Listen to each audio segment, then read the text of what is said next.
Hi, this is Pranav Gua Thakurta from Edu TV. Today we are with Dr. Rupali Dhamdhere. She is a principal of Trinity School, Maharashtra, Pune. Ma'am, welcome. Ma'am, from last 1.5 years, a new thing has come up. I'm sure you are doing it every day. That is the digital leadership. Ma'am, how different it is, how important it is, and how challenging it is, ma'am, and how useful it is.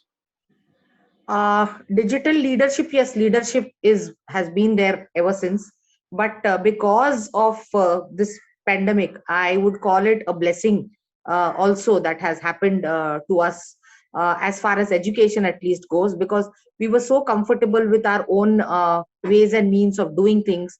And even when it was coming to leadership, it was only when we could take the time out and try to spread the knowledge, or the things that we have to share. So there was a very limited access to things, or there was very limited awareness. Access was there obviously, but limited awareness. But what has happened is this digitalization that has come, and it has been used so aggressively in these past 2 years. I think we've crossed 10 years of our we would have taken otherwise 10 years maybe to reach the stage that we are today, but we could manage to do it in very little time, which is something good. So that is what I am thinking, that because of this, what has happened, the different platforms that are available for leaders, and they can, within the comforts of their school or their homes, also connect to more people. And the communities outside, they can reach out to more students, to reach out to more teachers. So this kind of leadership and having visibility in this time is very important. It portrays you as a leader, but more than you, I think it gives your institute and your organization a name. And I think today it is mandatory, I would not say essential, also it is mandatory to have a digital footprint. And it definitely takes the organization and the individual places. Ma'am, like because of the digital divide, I know your school is a quite privileged one. The students have all kind of gadgets with them, but our country is a pretty big country, and because of the digital divide, different atmospheres at home. When the students used to come to schools, they were on the same page, same dress, same background, everything was fine, and teachers used to teach them. Now the home background reflects, the parents also watch the classes.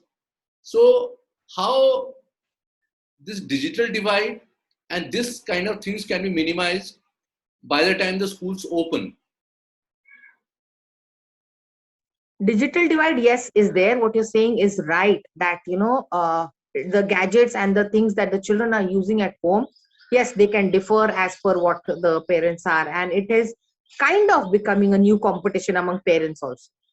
So my child uses only this kind of app and things like that, but we also need to look at the picture as a whole, wherein we are looking at children who are learning even from the rural backgrounds. So what can we make available for these children also, so that learning is not lost? So what we need to do is, we as stakeholders, I would always want the understand and otherwise follow the things and the objectives what a school or an education institute has. So the parent has to be equally involved, not just in understanding his own child's thing, what is was my child doing, what is the teacher doing. And I appreciate that the parents are sitting for the classes, but the objective of sitting for the class should be different. The objective for sitting for Right. the class should not be to point out where the teacher went wrong or what happened. The objective for sitting for the class should be to enhance the learning that is happening with the child. So that mindset needs to be changed, and for that purpose we need to have big number of parents with us. And if they are a part of everything that we do, I think somewhere the dots can be connected, and we can have a better picture and a better learning that will happen henceforth as well. Thank you so much, Dr. Rupali.